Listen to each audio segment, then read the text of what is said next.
நம் நடுவுல இருக்கிறார். ஹalleluya.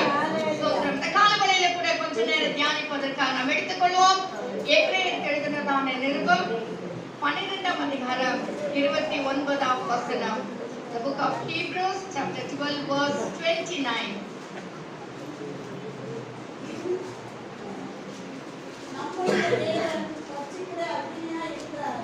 ஆமென். ನಮ್ಮ ದೇವರು ಬಯಸುವ ಅಗ್ನಿಯಾಗಿದ್ದಾನೆ. ஆமென். ஸ்தோத்திரம். Because of God is indeed a destroying fire. Amen. Destroying fire. யார்? நம்முடைய தேவன். சோ இது சொன்ன உடனே ஐயோ என்ன இது அப்படின்னு நினைக்காதீங்க. நான் நெகட்டிவா பேச வரல. பாசிட்டிவான சில காரியங்களை உங்களோடு நான் பகிர்ந்து கொள்ள விரும்புகிறேன். ஆமென். நம்முடைய தேவன் பட்சிக்கிற அக்கினியாய் இருக்கிறாரே. ஸ்தோத்திரம். ஹalleluya. எதுக்காக பட்சிக்கிற அக்கினியா இருக்கிறார்? ஆமென். வாசிக்கலாமா? யாத்திராகமம் 19ஆம் அதிகாரம் 18ஆம் வசனம். Exodus 19 verse 18. யாத்திராகமம் 19ஆம் அதிகாரம் 18ஆம் வசனம். கர்த்தர் சீனாய் மலையில் அக்கினியில் இறங்கினபடியால் அது முழுவதும் புகைப்படாய் இருந்தது. அந்த புகை சூரியனின் புகை போல எரிந்தது. மலை முழுவதும் மிகவும் அதிர்ந்தது. ஆமென். இந்த இடத்துல நான் வாசிக்கிறதான வசனம் என்னன்னு சொன்னால், கர்த்தர் மோசே கிட்ட சொல்லி சீனாய் மலையில நான் வரேன் இறங்குறேன். அந்த மலையின் அடிவாரத்துல கூட யாரும் இருக்க கூடாது. ஆடு மாடு ஆனாலும் மனுஷரானாலும் ஒருவரும் என்ன செய்ய கூடாது. அந்த மலையின் அடிவாரத்தை கூட தொடக்கூடாது என்று சொல்லி கர்த்தர் மோசேக்கு சொல்லியிருந்தார். அந்த மலையில கர்த்தர் இறங்கி வரும் பொழுது அந்த மலை எப்படி இருந்ததா? அக்கினி காடா இருந்தது. ஹalleluya. ஹalleluya. தேவனாகிய கர்த்தர் எங்கே இறங்கி வருகிறாரோ அந்த இடம் முழுவதும் அக்கினி காடாக புகை காடாக மாறிவிடும். ஹalleluya. ஹalleluya. சோ பழைய ஏற்பாட்டில நான் வாசிக்கும் போது அவர் பட்சிக்கிற அக்கினியா இருக்கிறது மட்டுமல்ல, அவருடைய பிரசன்னம் எப்படி இருக்கிறது என்று சொன்னால் புகை காடாய். அப்படி என்றால் அக்கினி என்று சொல்லி பழைய ஏற்பாட்டில வாசிக்கும் பொழுது அது அவருடைய பிரசன்னத்தை குறிக்கிறது. தேவனுடைய பிரசன்னத்தை குறிக்கிறது. தேவனுடைய மகிமையை குறிக்கிறது. அந்த பிரசன்னம் தேவனாகிய கர்த்தர் அந்த மலையின் மேல் இறங்கி வந்தபடியால் அந்த மலை முழுவதும் புகை காடாய் இருந்தது. ஹalleluya. சோ அந்த மலை முழுவதும் ஒரு அக்கினிமயமாக மாறிவிட்டது. ஏன் மாறினது?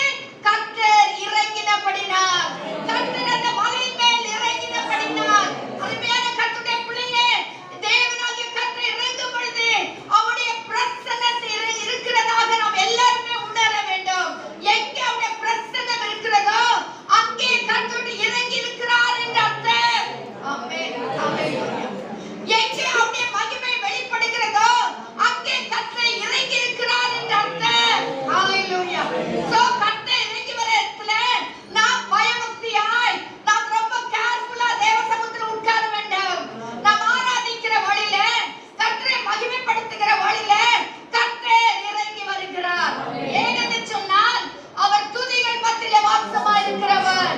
வானத்தில் ஆனாலும் பூமியில் ஆனாலும் எங்கே தம்முடைய பிள்ளைகள் துதிக்கிறார்களோ அவர்கள் நடுவிலே இறங்கி வருகிற கர்த்தர்.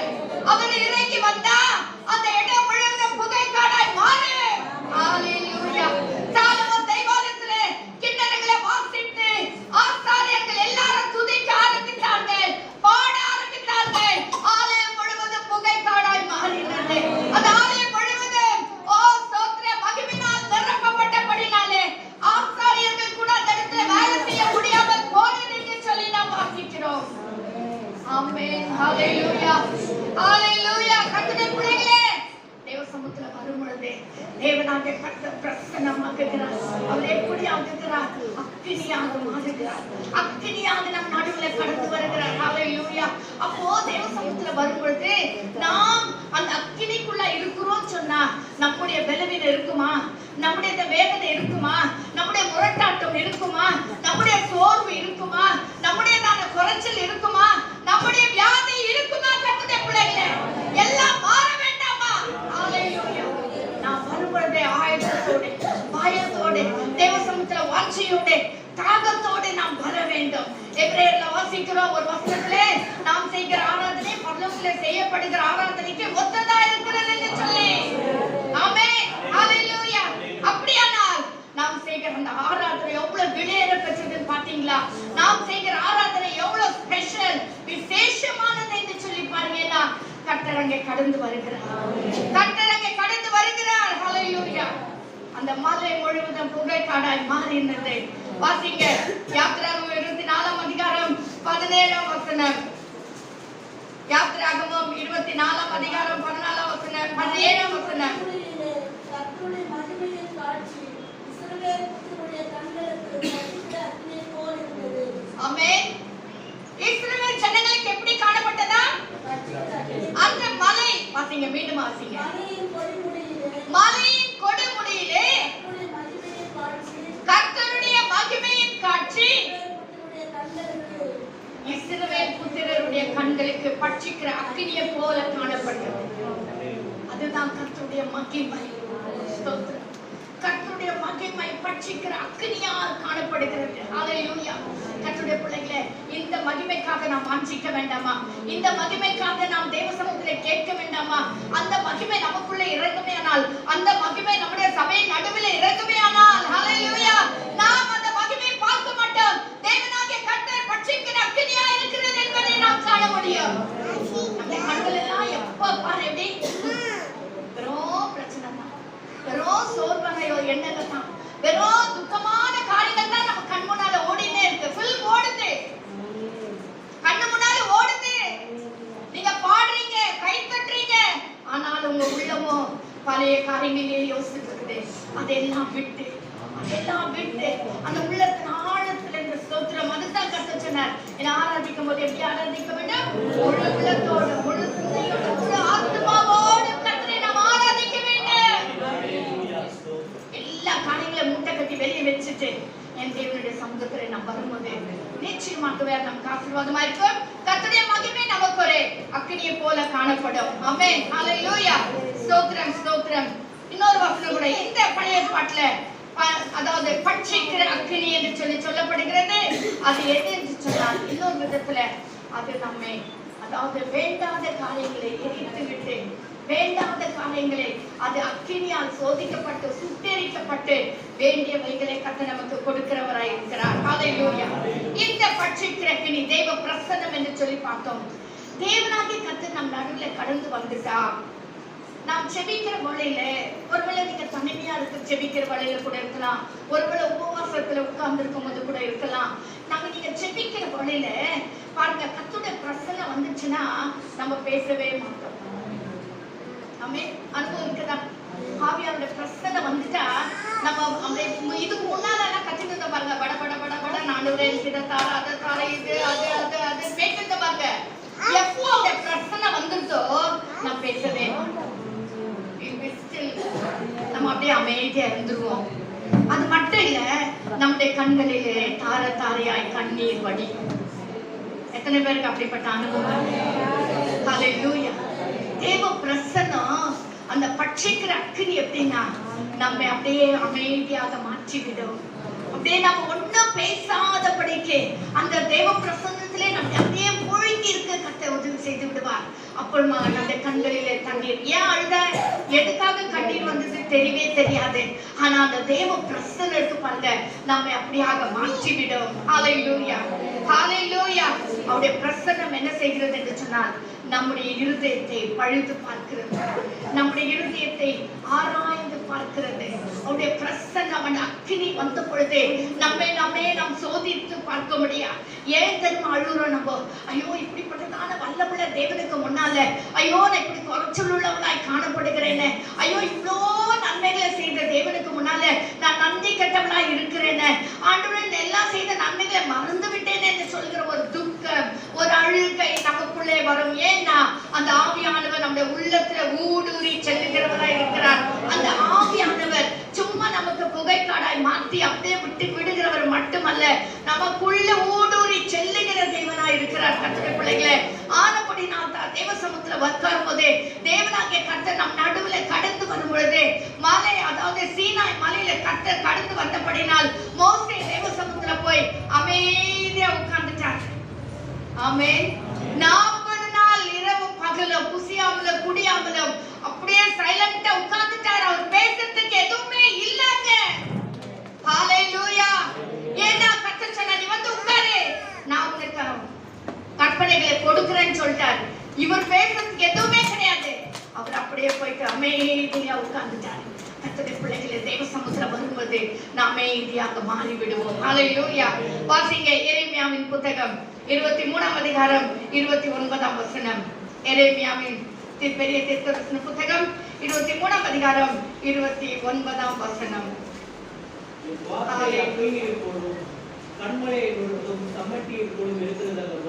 ஆமென். ஆமென். முதலாவது நம்ம பார்த்தோம், அக்கினி, பட்சிக்கிற அக்கினியா இருக்கிறது என்னன்னு சொன்னால் அவருடைய பிரசன்னம்.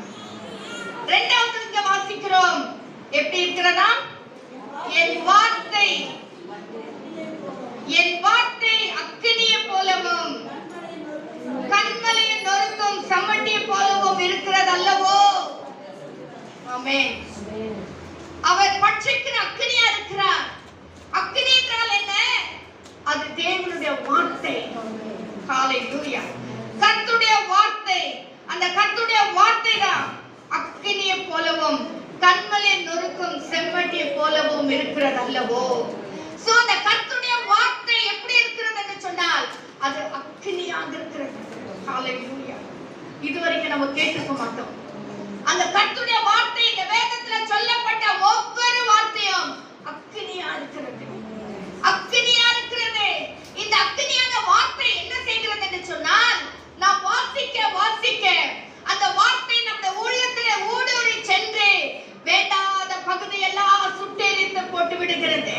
வேண்டாத காரியங்கள் எல்லாம் சுட்டெரித்து போட்டு விடுகிறது. கர்த்தருடைய பிள்ளைகளே, நம்முடைய வார்த்தை, தேவனுடைய வார்த்தை நமக்கு அது ஒரு அக்கினியா இருக்கிறது.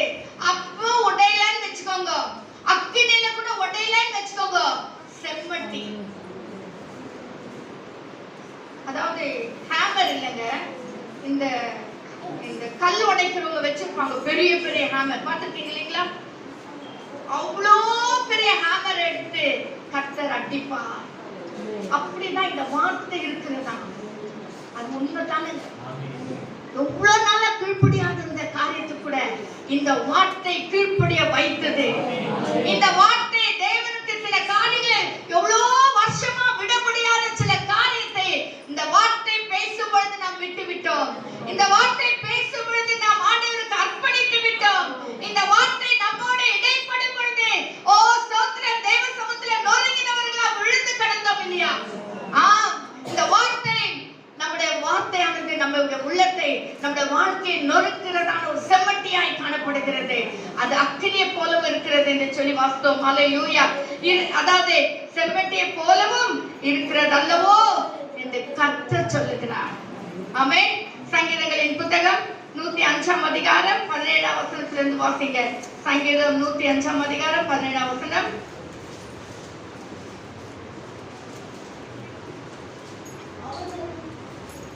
ಆತನು ಅವರ ಮುಂದಾಗಿ ಒಬ್ಬನನ್ನು ಕಳುಹಿಸಿದನು. ದಾಸತ್ವಕ್ಕೆ ಮಾರಲ್ಪಟ್ಟ ಯೋಸೇಫನೇ ಅವನು. அவர்களுக்கு முன்னாலே ஒரு புருஷனை அனுப்பினார். யோசேப்பு சிறையாக வைக்கப்பட்டார். வாசிங்க. அவன் காலிலே விழுந்து போட்டு கொடுத்தார்கள். அவன் பிராணன் தடைப்பட்டிருந்தது. கர்த்தர் சொன்ன வார்த்தை நிறைவேறும் அளவு அவனுடைய வசனம் அவனுக்கு உடைந்தது. ஸ்டார்டிங்ல வாசித்த உடனே என்னடா இருக்கிறதுக்கும் சம்பந்தமே இல்லாத மாதிரி ஒரு வசனம் இருக்குதே அப்படின்னு நினைச்சிட்டீங்க இல்லைங்களா? அதனால வாசிக்கவே கொஞ்சம் தயங்குனீங்க. இப்போ 3வது வசனமாக வாசிங்க. கர்த்தர் சொன்ன வார்த்தை நிறைவேறும் அளவும் அவருடைய வசனம் அவனை புடமிட்டது. ஸ்தோத்திரம். யாரே? யோசேப்பை. யோசேப்பு சிறு பிள்ளையா இருக்கும்போது கொடுத்ததான அந்த தரிசனம், அந்த வார்த்தை நிறைவேறும்படியாய் கர்த்தர் அவனை புடமிட்டார். ஹalleluya. புடமிட்டார் என்று சொல்லும்போது எவ்வளோ அதாவது இன்ஸ்டன்ஸ் அல்லது சர்க்கம்ஸ்டன்ஸ்க்குள்ள அவன் கடந்து செல்ல வேண்டிய சூழ்நிலை வந்தது. எத்தனை பாதைக்குள்ள அவன் கடந்து செல்ல வேண்டியதாய் காணப்பட்டது. கர்த்தருடைய பிள்ளைகளே, இந்த வார்த்தை நம்மை புடமிடுகிறதாய் காணப்படுகிறது.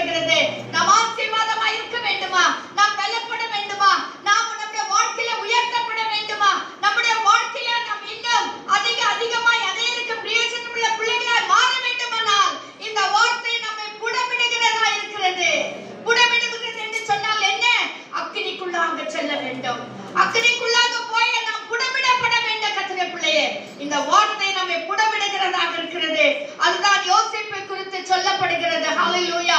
கர்த்தருடைய வார்த்தை நிறைவேறுகிற வரைக்கும் கர்த்தருடைய பிள்ளைகளே, நம்முடைய வாழ்க்கையில சில சோதனைகள் வரும்போது, சில துக்கங்கள் வரும்போது, சில சூழ்நிலைகள் மாறும்போது நாம் துக்கப்படுகிறோம், வேதனைப்படுகிறோம். ஏன் ஆண்டவரே என்று சொல்லி கேட்கிறோம்.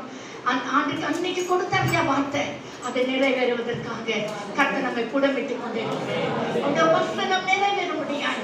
அதாவது மார்க்ல கடைசி வசனத்துல வாசிக்கிறோம், கர்த்தர் அவர்களோடு இருந்து அவருடைய வசனத்தை உறுதிப்படுத்தினார் என்று சொல்லி பார்க்கிறோம். ஆமென். நீங்கள் போய் சகல ஜாதிகளுக்கும் சுவிசேஷம் சொல்லுங்கன்னு சொல்லிட்டாரு, வரங்களை கொடுத்துட்டாரு. அதாவது சாவுக்கு ஏதுவான யாதொன்றை கொடுத்தாலும் அது உங்களை சேதப்படுத்த மாட்டாது என்று சொல்லி அநேக காரியங்களை சொல்லியிருக்கேன்.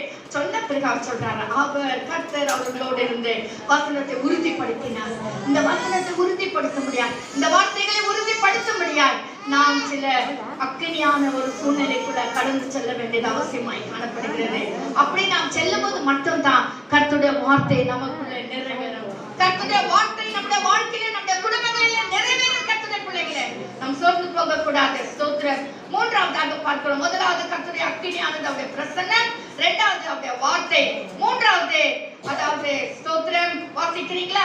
ஆதியாகமம் 22ஆம் அதிகாரம் 1-2 வசனங்கள். ஆதியாகமம் 22ஆம் அதிகாரம் 1-2 வசனங்கள். இந்த காரியங்கள் நடந்த பின்பு தேவன் ஆபிரகாமை சோதித்தார். எப்படி எனில், அவர் அவனை நோக்கி, ஆபிரகாமே என்றார்.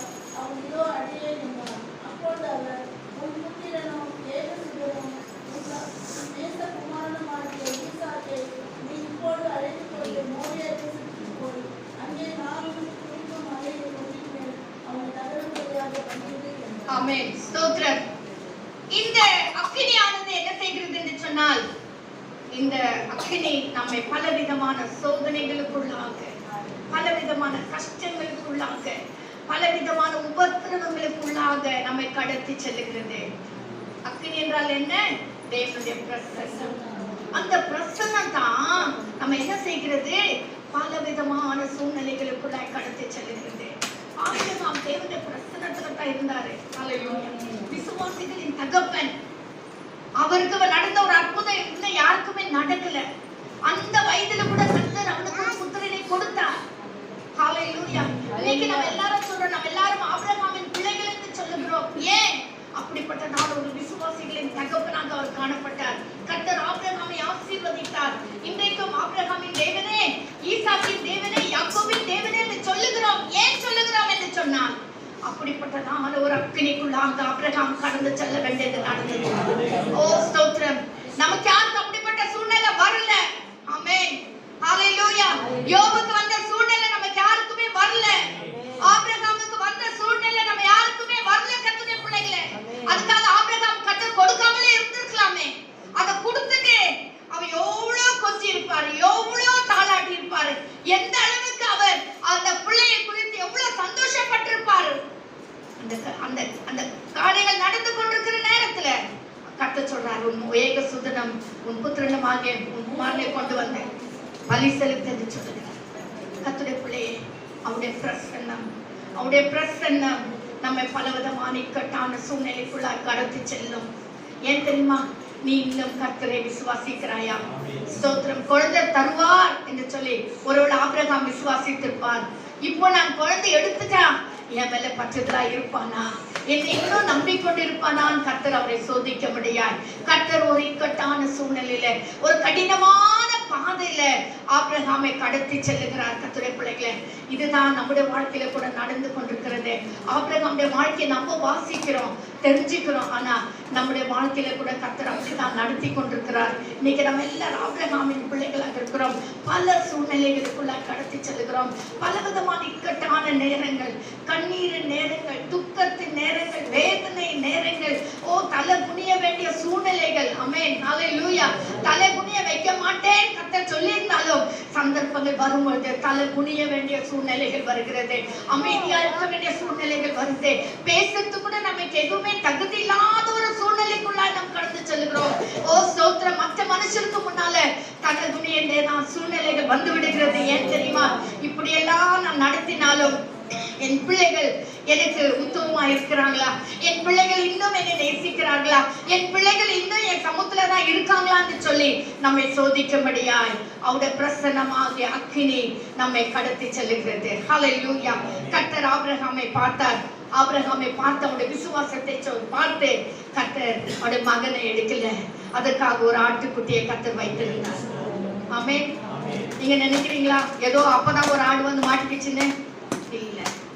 ஆபிரகாமுக்கு எப்போ உன் குமாரனை எனக்கு பலி செலுத்தணும்னு சொன்னாரோ அப்பவே கர்த்தர் ஒரு ஆட்டை ஒரு முள்ளில சிக்க வைத்தார். ஹல்லேலூயா, ஹல்லேலூயா. எப்போ நம்முடைய வாழ்க்கையில ஒரு பிரச்சனை அனுமதிக்கிறாரோ அதற்கேற்ற வழியும் விடுதலையை கர்த்தர் வைத்து விடுகிறார். ஸ்தோத்திரம். நீ கஷ்டப்படு, எவ்வளவு தூரம் தான் பாடுபடுற பார்க்கலாம், அப்புறமா நான் அற்புதம் செய்யறேன்னு சொல்றவர் அல்ல. அற்புதத்தை ஆயத்தம் பண்ணி வச்சுட்டு தான் நம்மை கர்த்தர் அக்கினிக்குள்ளாய் கடத்தி செல்லுகிறார். கர்த்தருடைய பிள்ளையே, ஹல்லேலூயா. மனம் நெருக்கடி, ரொம்ப நெருக்கடியா இருக்கிற சூழ்நிலையில கூட அவர் படத்தை ஒரு பக்கம் ரெடி பண்ணி வச்சுட்டார். நீங்க கேட்க போல அவங்களே கொண்டு வந்து உங்களுக்கு கொடுக்கிற நிலைமைக்கு வச்சுட்டார். அதுக்கப்புறம் தான் அவனை சோதிக்கிறார். சோதனை தாங்கத்தக்க பலனை கொடுக்கிறாருக்கு. தப்பித்துக் கொள்ளும்படியான போக்கை உண்டாக்குகிற தேவன். சும்மா நம்மளை சோதிக்கிறவர் அல்ல, அந்த சோதனையிலிருந்து தப்பித்துக் கொள்ளும்படியான போக்கையும் வழியும் கர்த்தர் உண்டு பண்ணுகிறார். அதற்கேற்ற வழிகளை கர்த்தர் நம்முடைய வாழ்க்கையில ஆயத்தம் பண்ணி வைக்கிறார். நாம் அதை கண் திறந்து பார்க்கறதே இல்லை. நமக்கெல்லாம் கண் முன்னால தெரிஞ்சதெல்லாம் வெறும் பிரச்சனை பிரச்சனை பிரச்சனை தான். கர்த்தருடைய பிள்ளைகளை, உனக்கு ஒரு பெருமின வருதுன்னா அதுக்கேற்ற ஒரு சொல்யூஷனை கர்த்தர் வச்சிருக்காரு. அதற்கேற்ற ஒரு காரியத்தை கர்த்தர் வைத்திருக்கிறார். நிறைய பார்த்த ஸ்தோத்திரம் சின்ன காரியமா தான் இருக்கும், அதை நம்ம புரிஞ்சுக்கவே மாட்டோம். நம்ம என்னவோ ரொம்ப பெருசா ரொம்ப இதுவா நினைச்சிட்டு இருப்போம். பாஸ்டருக்கு சில வருஷங்களுக்கு முன்னால செய்தி கொடுக்கும் போது கூட எப்படியும் ஒரு 8-10 கர்ச்சீஃப்னாலயும் கோல்ட் அலர்ஜி, தண்ணி தண்ணியா அவருக்கு ரொம்ப டிஸ்டர்பன்ஸா இருக்கும். எங்கெங்கயோ டேப்லெட் எல்லாம் வாங்கணும், எங்கெங்கயோ டாக்டர் எல்லாம் பார்த்தோம், எங்கெங்கயோ போனோம். ஒரு டாக்டர் சொன்னாரு அந்த டேப்லெட் வந்து ரொம்ப சின்னதுதான். அவர் சொன்னாரு, என்ன இந்த டேப்லெட் எடுக்கிறீங்களே, இந்த டேப்லெட் எறும்புக்கு ஆட்டம் பம்ப் போட்ட மாதிரியா, எறும்பு அதுக்கு ஆட்டம் பம்ப் போட்ட என்ன ஆகுங்க, அந்த மாதிரி ஒரு பவர் உள்ள ஒரு டேப்லெட்டை நீங்க எடுத்துக்கிறீங்கன்னு சொன்னாங்க. என்ன செய்யறது, வேற வழியே இல்ல. கடைசியா கர்த்தர் ஒரு ஞானத்தை கொடுத்தார். ஒரு ரொம்ப வருஷம் அவஸ்தைப்பட்டோம், கடைசியா ஒரு ஞானத்தை கொடுத்தார். சும்மா நினைச்சோம் இந்த கத்திரிக்காய் சாப்பிடுறத விட்டு பார்க்கலாம்னு நினைச்சோம். கத்திரிக்காய் சாப்பிடுறத விட்டோம், அந்த அலர்ஜி ஃபுல்லா ஸ்டாப் ஆயிடுச்சு. ஆமென், ஹல்லேலூயா. சின்ன காரியம். ஒருவேளை கர்த்தர்கிட்ட அப்பவே ஞானத்தை கேட்டு கர்த்தர் கொடுத்திருப்பார். நம்ம என்ன பார்த்தோம், இந்த டாக்டர் கிட்ட போனோம், அங்க போனோம், இங்க போனோம், இந்த ஸ்பெஷலிஸ்ட் தான் இப்படியா அப்படியான்னு சுத்தணும். ஆனா சின்ன காரியம் தான். இதுதான் நம்ம வாழ்க்கையில நடக்கிறது. சும்மா போய் டாக்டர் கிட்ட மத்தவங்க கிட்ட போயிட்டு நான் பணத்தை செலவு பண்றோம் ஆனா சொல்றாரு, சின்ன சின்ன காரியம் தான் ஆண்டவர் ஆயத்தம் பண்ணிட்டு நம்மை சோதிக்கிறார். ஆபிரகாமுக்கு ஆல்ரெடி ஒரு ஆட்டை கர்த்தர் வைத்திருந்தார். ஆண்டவர் சோதிக்கிறார். ஆபிரகாம் தன் விசுவாசத்துல நிலைத்திருந்தார். வாசிங்க உபாகமம் 8ஆம் அதிகாரம் 2-3 வசனங்கள்.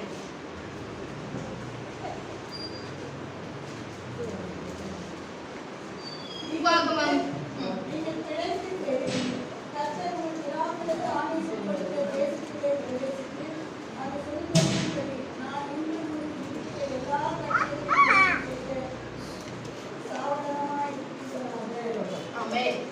ஹல்லேலூயா. வாசிக்கிறீங்களா? நீங்கள் பிழைத்து பெருகி கர்த்தர் உங்கள் பிதாக்களுக்கு ஆணையிட்டு கொடுத்த தேசத்தில் பிரவேசித்து அதை சுதந்தரிக்கும்படி நான் இன்று உங்களுக்கு விதிக்கிற எல்லா கட்டளைகளையும் செய்ய சாவதானமாய் இருப்பீர்களாக. உன் தேவனாகிய கர்த்தர் உன்னை சிறுமைப்படுத்தும்படிக்கும், என்ன வாசிக்கிறோம்? உன் தேவனாகிய கர்த்தர் உன்னை சிறுமைப்படுத்தும்படிக்கும், ஒரு கடினமான பாதைக்குள்ள கடத்தி செல்லும்படிக்கும் தம்முடைய கட்டளைகளை நீ கைக்கொள்வாயோ? நல்லா பாருங்க, என்னுடைய கட்டளைகளை நீ கைக்கொள்வாயோ கைக்கொள்ள மாட்டாயோ என்று அவர் உன்னை சோதித்து உன் இருதயத்தில் உள்ளதை நீ அறியும்படிக்கு உன்னை இந்த 40 வருஷம் அளவும் வனாந்திரத்திலே நடத்தி வந்த எல்லா வழியையும் நினைப்பாயாக. ஹல்லேலூயா. கர்த்தருடைய பிள்ளைகளே, என்ன அருமையான வார்த்தை பாருங்க. இங்கே சொல்லிட்டாரு, எதுக்காக தெரியுமா? உன்னை சிறுமை சிறுமைப்படுத்துகிறார். எதற்காக கர்த்தர் நம்மை சிறுமைப்படுத்துகிறார்? நீ என் வார்த்தைகளை கைக்கொள்வாயோ கைக்கொள்ள மாட்டாயோ என்று நம்மை சோதிக்கும்படியா, நம்மை அவர் ஆராய்ந்து பார்க்கும்படியா கர்த்தர் நம்மை பலவிதமான இக்கட்டான சூழ்நிலைகளுக்குள்ள கடந்து செல்கிறார். வாசிங்க நியாயாதிபதிகள் 2ஆம் அதிகாரம் 20ஆம் வசனம். நியாயாதிபதிகள் 2ஆம் அதிகாரம் 20ஆம் வசனம். நியாயாதிபதிகள் 20ஆம் அதிகாரம் 2ஆம் வசனம். ஹalleluya ஸ்தோத்திரம்.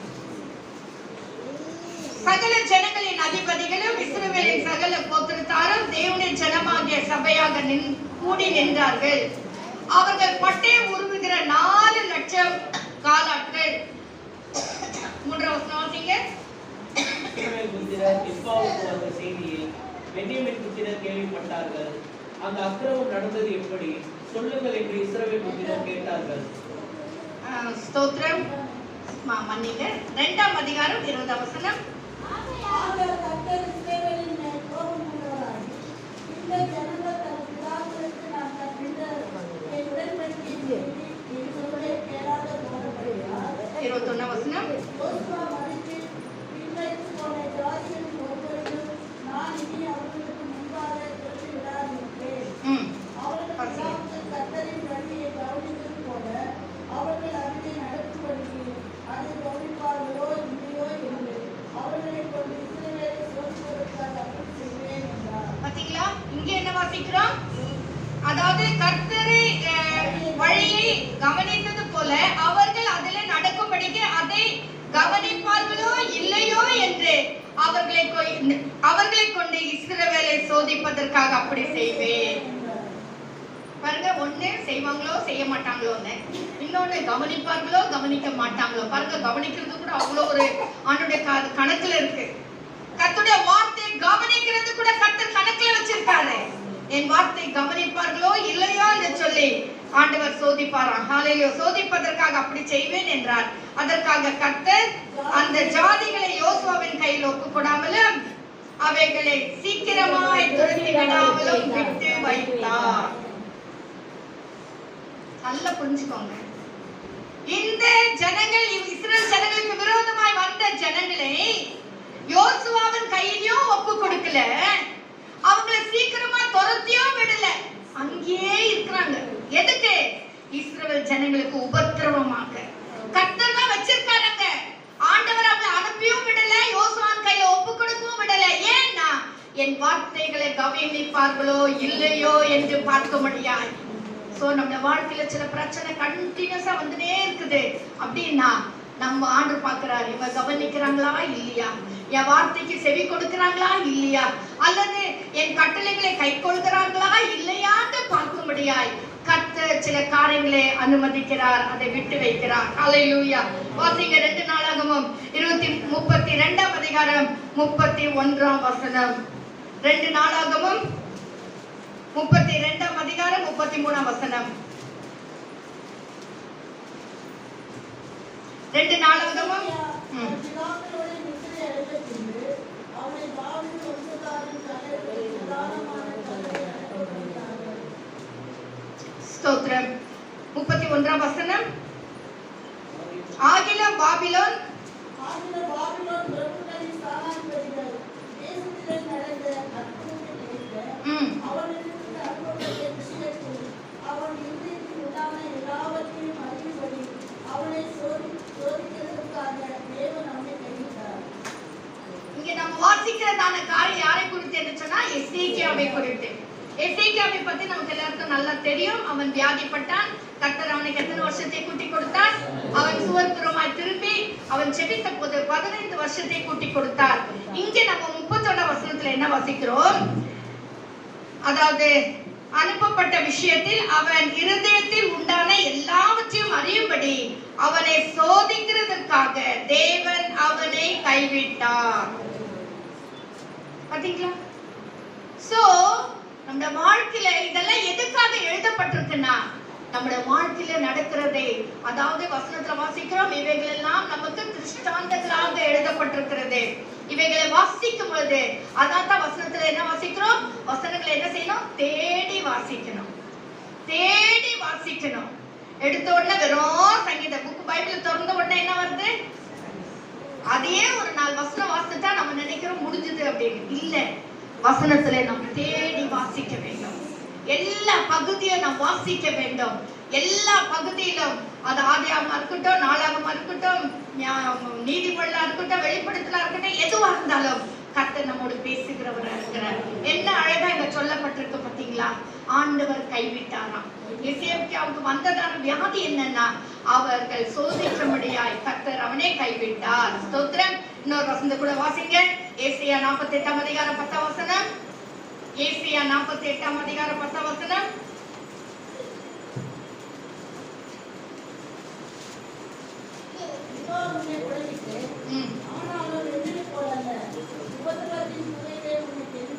ஆமென். கர்த்தர் என்ன செய்கிறார்? வசனத்தின் மூலமாக, உபத்திரவத்தின் மூலமாக நம்மை புடமிடுகிற தேவனா இருக்கிறார். அவர் நம்மை புடமிடுகிறார். ஏசாயா சொல்றார், இதோ நான் உன்னை புடமிட்டேன், வெளியே போல அல்ல, உபத்திரவத்தின் புகையிலிருந்து உன்னை நான் தெரிந்து கொண்டேன். அதே போல 1 பேதுரு 1 அதிகாரம் 6-7 வசனத்தை வாசிங்க. 1 பேதுரு 1 அதிகாரம் 6-7 வசனம். 1 பேதுரு 1 அதிகாரம் 6-7 வசனம். இதிலே நீங்கள் மிகவும் சந்தோஷப்படுகிறீர்கள் என்றாலும் துன்பப்பட வேண்டியது அவசியமானதால் இப்பொழுது கொஞ்ச காலம் பலவிதமான சோதனைகளினாலே துன்பப்படுவீர்கள். ஆமென். அதாவது 6 வசனம் என்ன வாசிக்கிறோம்? இதிலே நீங்கள் மிகவும் சந்தோஷப்படுகிறீர்கள் என்றாலும். இப்படி நான் இருக்கிறதுல நம்ம எல்லாம் ரொம்ப சந்தோஷமா இருக்கிறோம். எனக்கு கர்த்தர் இதை கொடுத்தார், அதை நம்ம சந்தோஷமா தான் இருக்கணும். ஆனா சொல்ல என்றாலும் துன்பப்பட வேண்டியது அவசியமானதால் இப்பொழுது கொஞ்ச காலம். ஆமென். இப்பொழுது கொஞ்ச காலம் பலவிதமான சோதனைகளினாலே துக்கப்படுகிறீர்கள். நாம் சந்தோஷமா இருக்கிறோம் என்றாலும் சில நேரங்கள் வரும் பொழுது சில உபத்திரத்துக்குள்ளாய் கடந்து செல்ல வேண்டியது அவசியமா இருக்கிறது. நாம் துக்கப்படக்கூடாது. அந்த நேரத்துல 7 வசனம் வாசிக்கிறோம். அழித்து போகிற பொன் அக்கினியினாலே சோதிக்கப்படும். ஆமென். அதை பார்க்கிலும் வெளியேறி பெற்றதாயிருக்கிற உங்கள் விசுவாசம் சோதிக்கப்பட்டு இயேசு கிறிஸ்து வெளிப்படும் போது உங்களுக்கு புகழ்ச்சியும் கனமும் மகிமையும் உண்டாவதாக. ஹல்லேலூயா. கரங்களை தட்டி கர்த்தரை மகிமைப்படுத்தலாமா? நம்ம படுகிறதான பாடுகள் எல்லாம் கர்த்தர் வெளிப்படும் பொழுது அதிக கனத்தையும் மகிமையும் உண்டாக காணப்படும். அந்த உபத்திரம் எல்லாம் கர்த்தருடைய மகிமையில வரும்பொழுது நமக்கு கனத்தையும் மகிமையும் கொண்டு வரும். வாங்க என் பிதாவினால் ஆசீர்வதிக்கப்பட்டவர்களே, நீங்கள் இவ்வளவாய் சோதிக்கப்பட்டிருந்தோம் என்னை மறுதலிக்கவில்லையே, என்னை நீங்கள் அதாவது என்னை நீங்கள் அவிசுவாசமா இருக்கவில்லையே, என்னை விசுவாசித்தீங்களே என்று சொல்லி கர்த்தர் நம்மை பார்த்து நம்மை மகிமைப்படுத்துவார், கனம் பண்ணுவார். ஹல்லேலூயா. கடைசியாக the fire is for testing. அதாவது நம்ம ஃபயர் என்ன செய்து பல விதமான சூழ்நிலைகளுக்குள்ள கடத்தி செல்கிறது. இந்த அக்கினியானது, இந்த பட்சிக்கிற அக்கினி தேவ பிரசன்னமா இருக்கு, தேவனுடைய வார்த்தையா இருக்கு, நம்ம சூழ்நிலைகளுக்குள்ள கடத்தி செல்லுது. ஏன் சூழ்நிலைக்குள்ள கடத்தி செல்லுதுன்னா நாம் விசுவாசிப்போமா இல்லையா, கவனிப்போமா இல்லையா, ஆண்டவருடைய கட்டளை கை கொள்வோமோ இல்லையா என்று பார்க்கும்படியாய் கர்த்தர் நம்மை அக்கினிக்குள்ளாய் கடத்தி செல்கிறார். 4வது ஸ்தோத்திரம் வாசிங்க. சங்கீதங்களின் புத்தகம் 7 அதிகாரம் 9 வசனம்.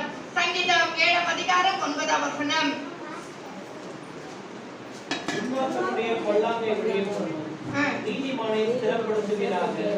நீதி உள்ளவராய் இருக்கிற தேவரே, இருதயங்களையும் உள்ளிந்திரியங்களையும் சோதித்தருகிறவர். ஆமென். இருதயங்களையும் உள்ளந்திரியங்களையும் சோதித்தருகிறதான கர்த்தர். ஆமென். அந்த அக்கினி எப்படிப்பட்ட அக்கினி தெரியுமா? அந்த பிரசன்னம், தேவனுடைய பிரசன்னம் எப்படின்னு சொன்னா நம்முடைய உள்ளந்திரியங்களை ஆராய்ந்து பார்க்கிறதான ஒரு தேவனுடைய மகிமை. ஹல்லேலூயா. ஹல்லேலூயா. 1 கொரிந்தியர் 3 அதிகாரம் 13 வசனத்துல வாசிக்கிறோம். அக்கினியானது பரிசோதிக்கும். வாசிக்கிறீங்களா? அவனவனுடைய வேலைப்பாடு என்ன செய்யும்? வெளியாக்கும். அதை விலகப் பண்ணும். ஆமென். ஏனெனில் அது அக்கினியினாலே வெளிப்படுத்தப்படும். அது அக்கினியினாலே வெளிப்படுத்தப்படும். நாம் செய்கிற எல்லா காரியங்களும் ஒரு நாளிலே வெளிப்படும், வெளிக்கு வரும். அது வெளிக்கு வருது எப்படின்னா அக்கினியினாலே சோதிக்கப்படுவதற்காக. சும்மா கர்த்தர் சோதிச்சிட மாட்டாரு, அக்கினியினாலே கர்த்தர் சோதிப்பார். அந்த வசனம் முழுதுமா வாசிங்க. ಅವನವನ ಕೆಲಸವು ವ್ಯಕ್ತವಾಗುವುದು, ಕ್ರಿಸ್ತನು ಬರುವದಿನವು ಬೆಂಕಿಯೊಡನೆ ಉದಯವಾಗಿ ಆ ಕೆಲಸವನ್ನು ಸ್ಪಷ್ಟವಾಗಿ ತೋರಿಸುವುದು. ಅವನವನ ಕೆಲಸ ಬರುವುದು. ಆಮೆನ್. 14ನೇ ವಚನ. ಅಸ್ತಿವಾರದ ಮೇಲೆ ಕಟ್ಟಿದ್ದು ಉಳಿದರೆ ಅವನಿಗೆ ಸಂಬಳ ಬರುವುದು. ஆமென். ಒಬ್ಬನು கர்த்தர் நாம் செய்கிறதான கிரியைகளை சோதிக்கும் பொழுது எப்படி சோதிக்கிறார்? அக்கினியினால சோதிக்கிறார். ஒரு பிள்ளை எக்ஸாம் எழுதும் பொழுது அந்த டீச்சர் அதை திருத்துறாங்க, கரெக்ஷன் பண்றாங்க. அந்த கரெக்ஷன் பண்ண பிறகுதான் தெரியும் அது எவ்வளவு மார்க் வாங்கியிருக்குன்னு. வீட்டுல வந்து சொல்லும், மம்மி நான் எல்லாம் எழுதிட்டேன் மம்மி, எனக்கு 90% வந்துடும் மம்மின்னு சொல்லும். மார்க் வந்த பிறகு, கரெக்ஷன் ஆன பிறகு தான் தெரியும் அந்த பிள்ளை உண்மையாகவே எவ்வளவு எழுதியிருக்கு, எவ்வளவு மார்க் வாங்குச்சுன்னு. இன்னைக்கு நம்ம எல்லாம் சொல்றோம், நான் அப்படி, நான் இப்படி, நான் இவ்வளவு ஜெபிக்கிறேன், இப்படி நான் எல்லாம் கரெக்ட். ஆனா அக்கினினால ஒரு நாள் சோதிக்கப்படும். அது சோதிக்கப்படும் பொழுதுதான் நாம் எந்த நிலைமையில் இருக்கிறோம் என்பதை வெளிப்படும். அதாவது 14 வசனத்தில் என்ன வசனம்? அப்படி சோதிக்கப்பட்ட பிறகு அதன் மேல் ஒருவர் கட்டினது நிலைத்தால் அவன் கூலியை பெறுவான். கர்த்தர் சோதிக்கும் போது நாம் கட்டினது நிலைத்திருந்தால் நாம் கூலியை பெறுவோம்.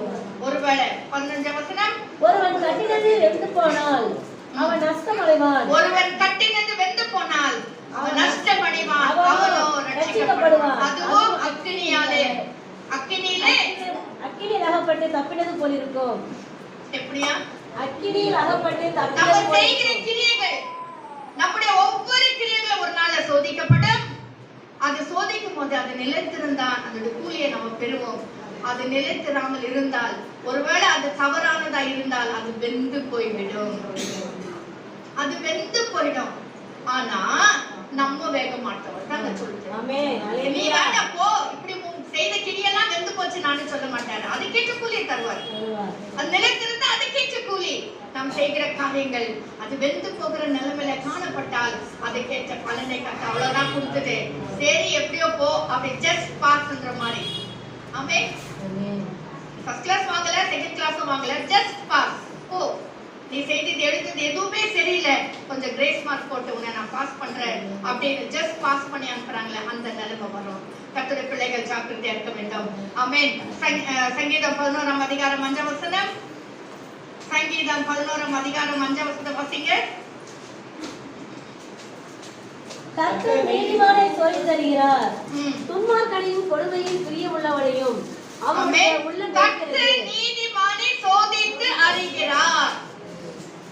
நம்ம எல்லாம் நீதிமான்கள், இயேசுவின் ரத்தத்தினால கழுவப்பட்ட பிள்ளைகள். கர்த்தர் நம்மளை பார்க்கும் பொழுது நம்மை நீதிமானை சோதித்து அறிகிறார். ஆபிரகாமை சோதித்து அறிந்தார், யோசேப்பை சோதித்து அறிந்தார், யாக்கோபை சோதித்து அறிந்து இஸ்ரவேலை மாற்றினார். ஆமென். இப்படி நிறைய பேர் வேதத்துல ஆதியாகமத்துல இருந்து நிறைய பேரை நம்ம பார்க்க முடியும். அவர் சோதித்து அறிகிற தேவன். சும்மா சும்மா சும்மா சும்மா நம்ம அறிகிறவர் அல்ல, அவர் நம்மை சோதித்து அறிகிறவர். எப்படி சோதிக்கிறார்? அக்கினியினால சோதிக்கிறார். சாதாரணமான சோதனையா நம்ம எல்லாம் கொஞ்சம் தப்பிச்சிடலாம். ஆமென். சாத்ராக் மேஷாக் ஆபேத்நேகோ கர்த்தர் எப்படி சோதித்து அறிந்தார்?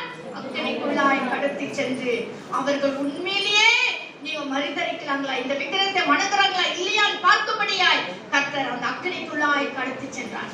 இதுதான் நம்முடைய வாழ்க்கையில கூட நடந்து கொண்டிருக்கு.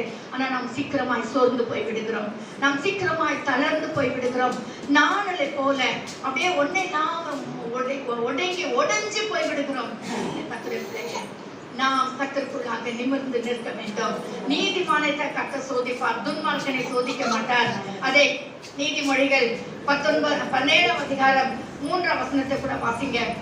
நீதிமொழிகள் 17ஆம் அதிகாரம் 3ஆம் வசனம். ಬೆಳ್ಳಿ ಬಂಗಾರಗಳನ್ನು ಪುಟ ಕುಲುಮೆಗಳು ಸೋಲಿಸುವವು, ಹೃದಯಗಳನ್ನು ಸೋಲಿಸುವವನು ಯೆಹೋವನೇ. ஆமென். ஆமென். பொன்னு வெள்ளியோ அது எங்க சோதிக்கப்படணுமோ அங்க சோதிக்கப்படும். ஆனா கர்த்தரோ இருதயங்களை சோதித்து அறிகிறவராய் இருக்கிறார். நம்முடைய சோதனை எங்க வரணும்? கர்த்தர் கிட்ட தான் வரணும். கர்த்தர் பட்சிக்கிற அக்கினியா இருக்கிறார். அந்த அக்கினிக்குள்ள அந்த பிரசன்னத்துல தான் ஆண்டவர் நம்மை சோதித்து பார்க்கிறார். இது உண்மையான பொன்னா, இது உண்மையான வெள்ளியா, இது நான் சோதிக்கும் பொழுது எவ்வளவு வேஸ்ட் போகுது, இது நான் சோதிக்கும் பொழுது பொன்னாக விளங்குகிறது எத்தனை எவ்வளவுன்னு சொல்லி கர்த்தர் நம்மை சோதிக்கிறவராய் இருக்கிறார். கடைசியாக ஒரு வசனம் வாசிங்க. 1 நாளாகமம் 29ஆம் அதிகாரம் 17ஆம் வசனம். 1 நாளாகமம் 29ஆம் அதிகாரம் 17ஆம் வசனம். என் தேவனே, நீர் இருதயத்தை சோதித்து உத்தம குணத்தில் பிரியமாய் இருக்கிறீர்கள். ஆமென். நீர் இருதயத்தை சோதித்து உத்தம குணத்தில் பிரியமாய் இருக்கிறீர் என்று அறிவேன். கர்த்தர் நம்மை சோதித்து பார்க்கும் பொழுது அவர் என்ன பார்க்கணும்னா அந்த உத்தம இருதயத்தை பார்க்க வேண்டும். நம்முடைய உத்தமத்தை கர்த்தர் பார்க்க வேண்டும். நாம் சோதிக்கப்படும் போது எத்தனை பேர் நாம் உத்தமமா இருக்கிறோம், எத்தனை பேர் நாம் சோர்ந்து போய், எத்தனை பேர் நாம் துக்கப்பட்டு, ஹல்லேலூயா, எவ்வளவு நேரங்களில நாம் ஒண்ணு இல்லாம விழுந்து கிடக்கிறோம். ஆண்டவர் பார்க்கிறார். அவர் சோதிக்கும் போது கூட அவர் நம்முடைய உத்தம இருதயத்தை பார்க்க முடிய கர்த்தர் விரும்புகிறார். நம்ம எல்லாரும் எழுந்து நிற்கலாமா? ஜெபத்துக்கு நேராய் கடந்து செல்லலாம்.